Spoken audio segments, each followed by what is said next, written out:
Whatever you're up against, whatever you're going through, this is only a test.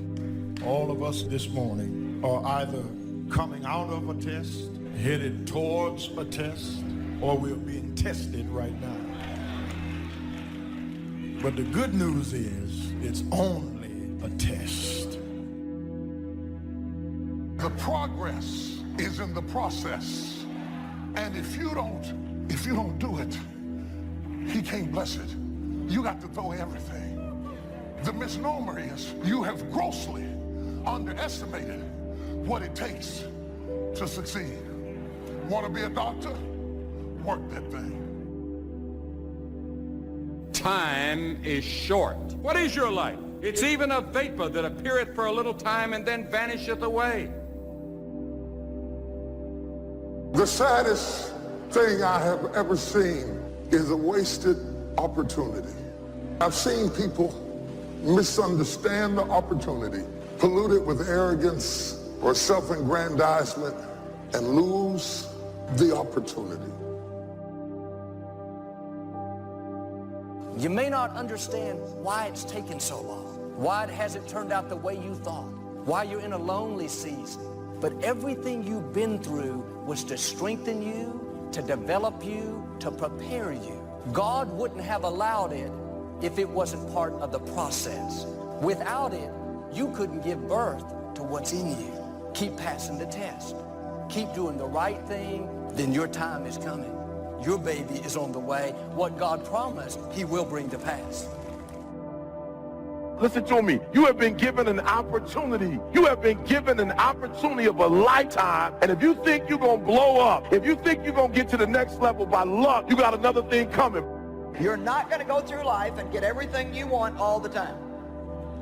And you need to learn to be happy anyway. Need to trust God. If that's what God wants you to get, then he'll get it to you. And if it's not coming to you right now, then just be a happy camper anyway.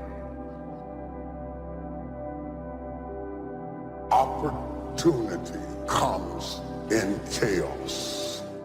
A chance to stand up, a chance to get it right, a chance to make a U-turn. It may not be for everybody. It is how you perceive the chaos, whether you determine it to be opposition or opportunity. The process, the little steps that make a mile. It is not the destination. It is the things you learn along the way. It is the people who beguiled you and tricked you that make you wiser. Wisdom is made out of the stupid things you did before you got it. Don't miss it. That process is invaluable to you getting there. Does that mean that you have to be my age before you get there? Absolutely not. But it does mean that you don't go from thinking a thought to producing an idea without pain. The gestation period is critical. Gestation creates formation. By not being prepared, you make the choice of getting caught in some of life's unpleasant circumstances, failures, personal losses. By not being prepared, it's your choice. Now here's the other side of it. By being prepared, you increase your chances of success. Some people tend to blame others for their mistakes. Concentrate on the work at hand and demand of yourself the discipline to stay focused. If you have a long list of things to get done within a day, do the toughest ones while your concentration is at its peak. Learn your body's rhythms and do the jobs that need the most concentration when you're able to do them best. Use your discipline to keep your mind in line. When you recognize the need to concentrate more, when you recognize this need, it will come easier and easier. Focused concentration can become a habit. Make your mind pay attention. Discipline yourself to be where you are. Work at work and play at play. Don't mix the two. I know people do things that hurt you. Everything is not fair, and everything is not just, and everything's not right. And sometimes you've done the very best, and you don't get selected, and you don't get the opportunity, and you haven't gotten recognized. You cannot afford to get bitter, because if you get bitter, you will never get better. You got to get that out of you. If you got to cough it up, if you got to throw it up, if you got to pray it up, you got to get it out of you. There's a curse on it. There's a curse. You got to get it out. Get it out. Get it out. Get it out. Get it out. He left you. He cheated on you, but get it out. Get it out of you. Get it out of you. So you go ahead. When you look at over 33 million people have lost their job, this is unprecedented. There's trauma that's going on all across the country. It affects all of us. There are things that we can do and things that we must do to pick ourselves up. Success is not final, and failure is not fatal. We all have the challenge to search deep within ourselves to find our inner hunger, which is our power. That's the character test. It's like, what do you do with messages of error? And that's a tricky issue. Okay, so here's a solution to that. Here's what not to do. I am a bad person. I got to see myself. I'm a bad person. I might as well just go jump off the bridge. It's like, no, that's not good, because what that means is that every time you try to learn something, you're going to make a mistake, because what do you know? So you're going to make mistakes. And if the rule is every time you make a mistake, you're going to go jump off the bridge, then that's not a useful problem-solving strategy. And so when you make a mistake, you don't get to beat yourself to death with a club. It's a bad strategy, and you'll have your internal tyrant in there who's perfectly happy about doing that. That's the overactive superego that Freud talked about. Maybe it came to you via a parent who was too authoritarian, or a grandparent, or maybe it's just you because you're disagreeable and neurotic, or hyper-conscientious. You'll take yourself apart. Then the question is, well, what does that mean? Well, maybe you're not looking at the world right. Maybe your goals are wrong. Maybe you're not acting properly. If you take yourself and you put yourself in a new environment, new genes turn on in your nervous system. They encode for new proteins. You're full of biological potential that won't be realized unless you move yourself around in the world into different challenging circumstances, and that'll turn on different circuits. It's that by exposing yourself to different environments, you put different physiological demands on yourself all the way down to the genetic level, and that manifests new elements of you. Because you take yourself out of your dopey little village, and that's just the little bounded you that everyone knows and that isn't very expanded. And then you go somewhere dark and dangerous, and while you do that, you have adventures, and they toughen you and pull more out of you, partly because you're becoming informed. Now, my approach to my better future very early on in my career was to just go through the day with my fingers crossed. I sure hope things will change for the better. Then here's what I found out. They're not going to change. When you change, when you get better, it'll get better. Don't put it on someone else. Hope that someone else will change it for you. Take responsibility for yourself. You can't change the circumstances or the seasons or the wind. You can change whether or not you go for the skills, multiply your value by 2, 3, 5, 10. That you've got charge of. That you have control of. You don't have control of the constellations. Learn some new skills. You have control over that. And if you don't, that's your fault. You've got to take personal responsibility. You've got to be self-reliant. Nobody else can change your life, alter your ambitions, pave a golden road for you. It's up to you. Be responsible for yourself. Learn to reap the harvest without complaint. Take full responsibility for everything you do. Be responsible to yourself. It's your crop. And so if your life isn't everything it could be, you could ask yourself, well, what would happen if you just stopped wasting the opportunities that are in front of you? You'd be who knows how much more efficient. 10 times more efficient. If people stopped really, really trying just to make things worse, we have no idea how much better they would get just because of that. So there's this weird dynamic that's part of the existential system of ideas between human vulnerability, both of which are major causes of suffering, and the failure of individuals to adopt the responsibility that they know they should adopt. People have a conscience.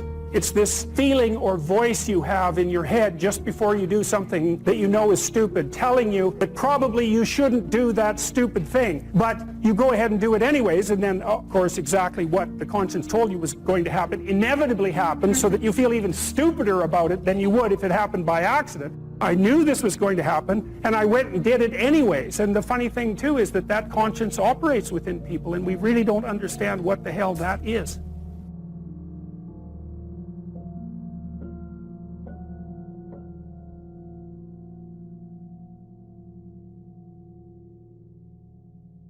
It comes from feeling good about yourself. And one of the best ways to feel good about yourself is at the end of the day to know that you poured it on. You did your best. If you conducted a meeting, you did the best you could. If you made a phone call, it was the best phone call you could possibly make. If you wrote a letter, it wasn't a casual letter, it was your best letter.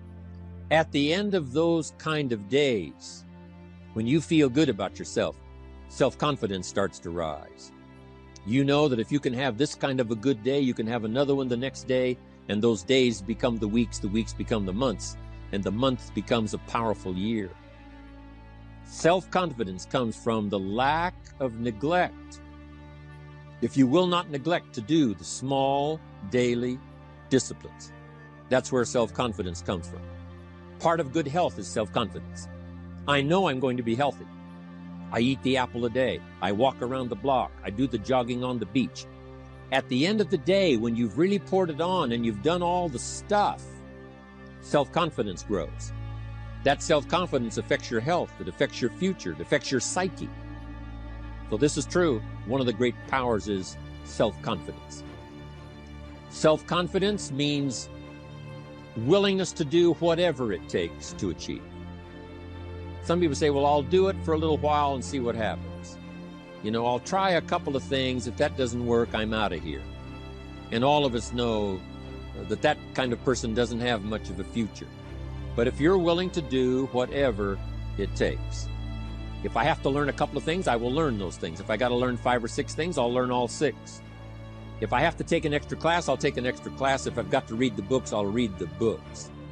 If I have to consult with people who know more than I know, I will do the necessary consulting.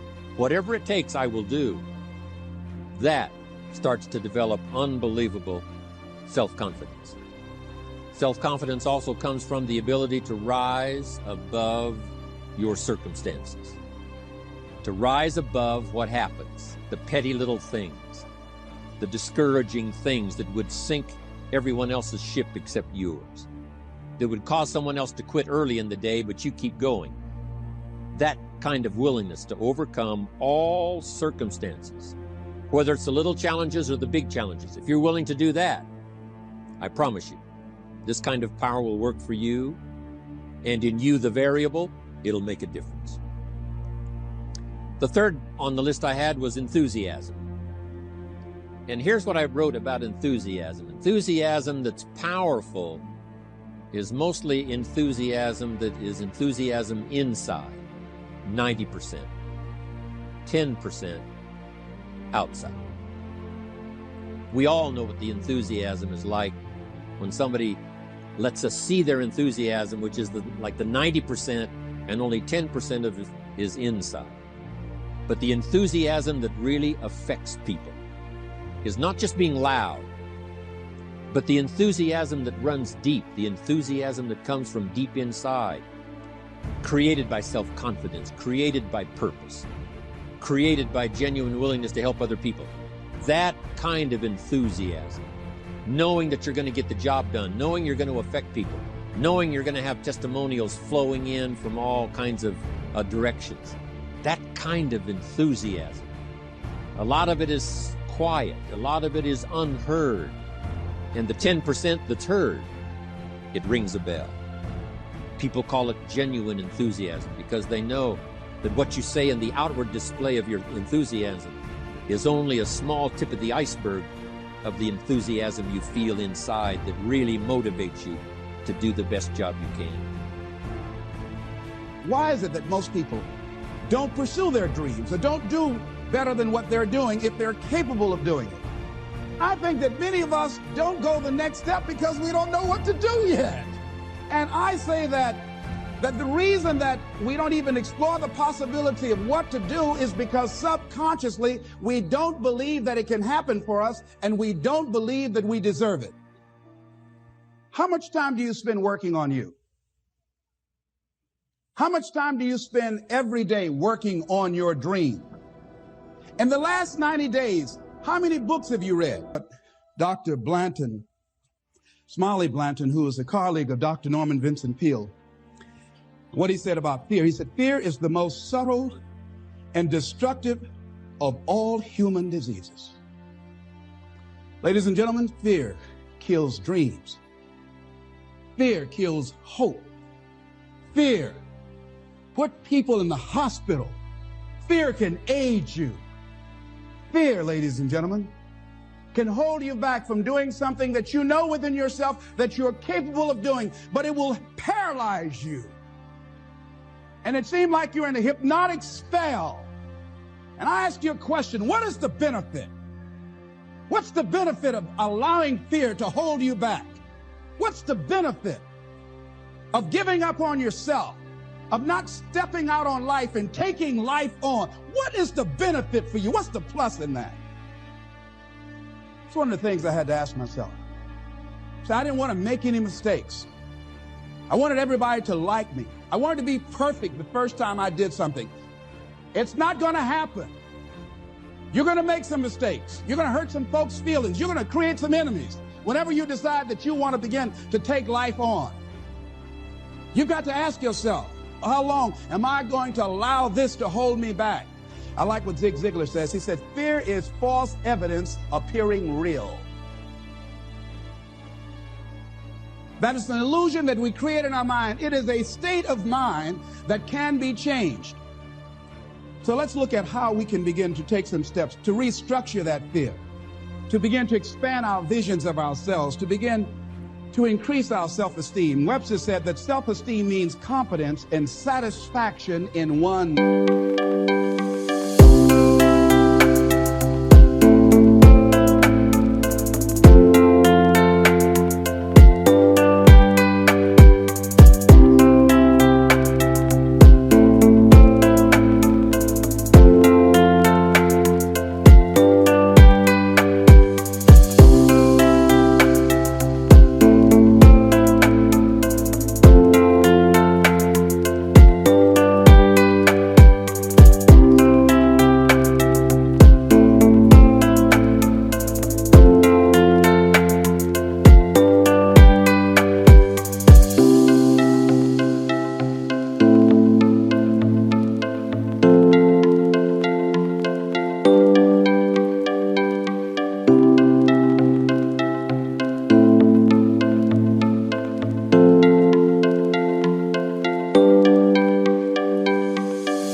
Look at your life right now.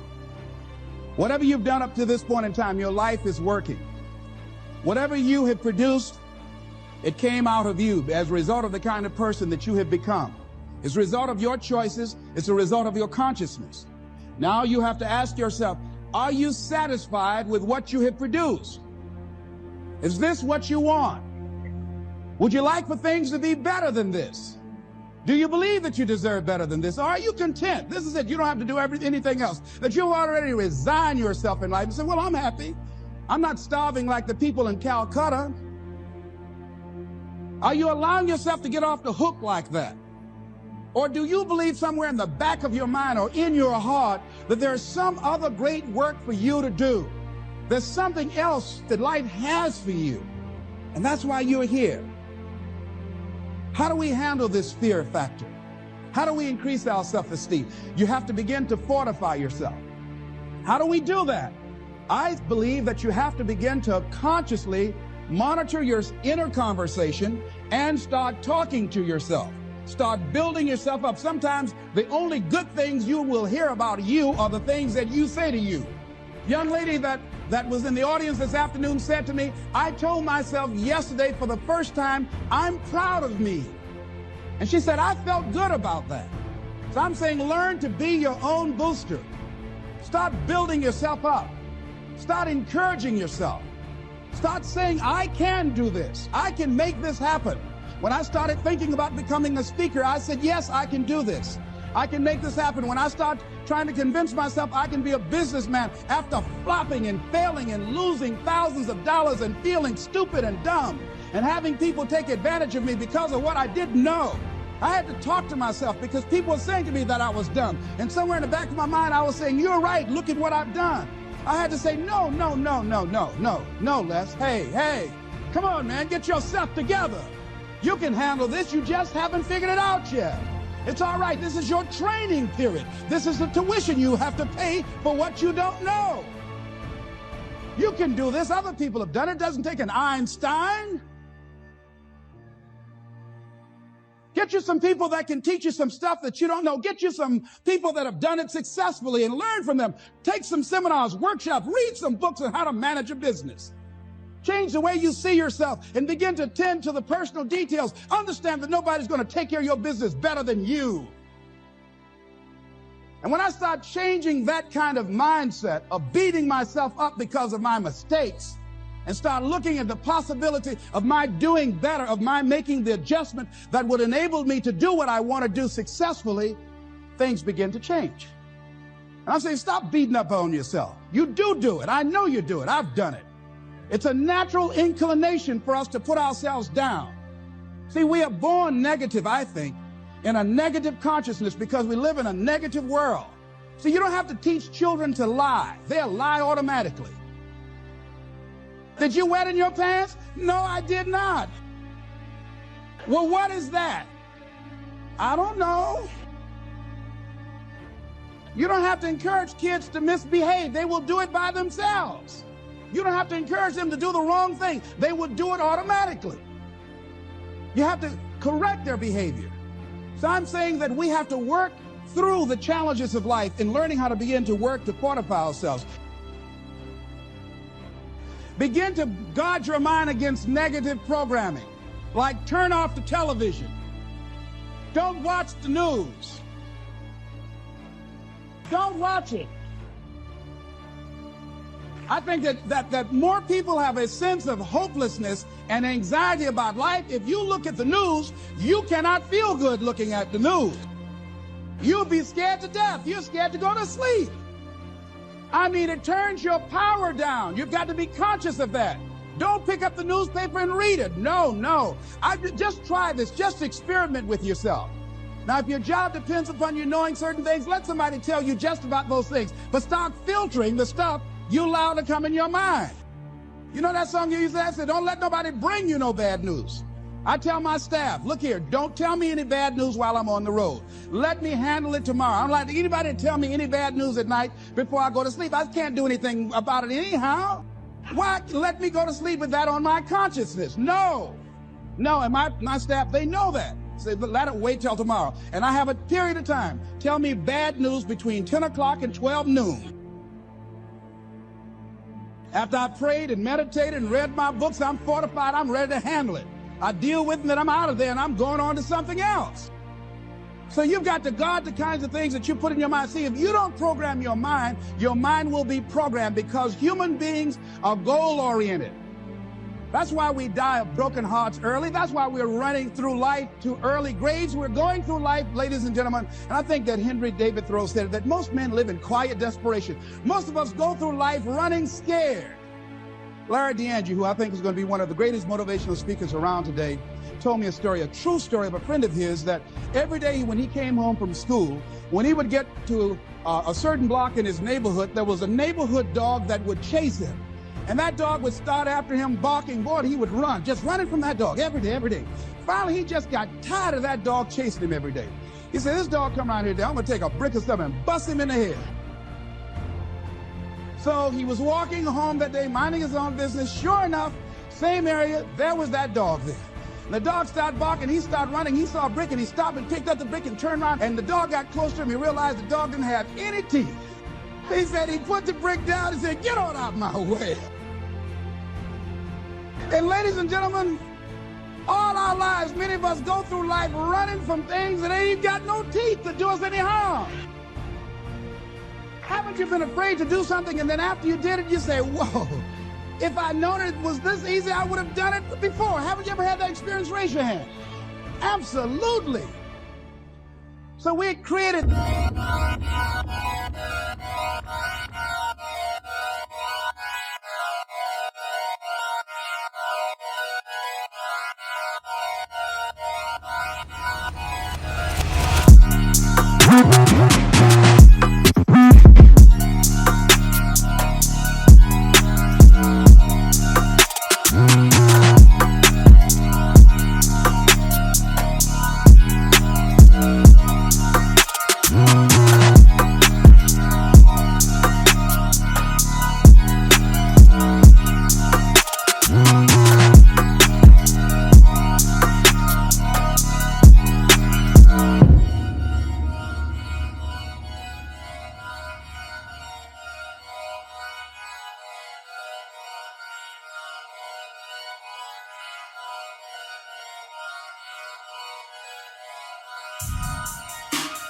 this in our minds, false evidence appearing real. We made it real in our minds. That's why Churchill said there's nothing to fear but fear itself. That's the destructive monster. So turn off things that can contribute to your fear. Turn a deaf ear to people that all they can do is talk about how negative things are because they have bought into the consciousness of the world. Start attending workshops, seminars, listening to tapes on a daily basis to begin to recondition your mind, to retrain your thinking. Faith comes by what? Hearing and hearing and hearing. Listen to things that can empower you, that can enable you to create a new reality for yourself, in a new life for yourself. You might appear to be strange around most people. You know, most people think you're strange if you're happy today. People say, how you doing? I said, better than good. Whoa, what's wrong with him? Just go around smiling and watch people. Look at this. Is this a weird guy over here? Because most people don't smile. Watch them. Look at their faces in the morning. Here we go, another Monday morning. How you doing? Haven't had my coffee yet. Don't ask me. See, these people have not found their purpose in life. That's why they're grumpy. That's why they're miserable. That's why they're so negative. They're hurting and they want to hurt other people. So start practicing using programs for your mind. Seminars, books, workshops. Keep a journal. Record your thoughts, what's happening with you. Every day when you get up, have a journal near you. I use a Jack Boland journal so that I can write down my ideas. I keep it by my bed so I can write down my thoughts. See, ladies and gentlemen, we get 3 to 4 thoughts a year that if we would act on those thoughts, they could change our life. Don't say, well, I'll remember that. No, write that thought down. I got a thought today I wrote down. A friend of mine is in the hospital. His morale is low. They're talking about amputating his foot. He's got to feel very bad. So I said, you know, not only am I going to see him, but I can't be there with him all the time. I said, I'm going to create a tape for him that he can listen to that will heighten his level of morale. We told him the other night, don't go to surgery. You are depressed. Your energy level is down. No, tell him not now. Don't do it now. In fact, most doctors who have any sense of awareness don't perform surgery on patients that are in a state of fear, that don't think they will make it. They wait till they're in a different state of mind. So I said, what about making tapes for people that are facing physical challenges? I said, that's a good idea.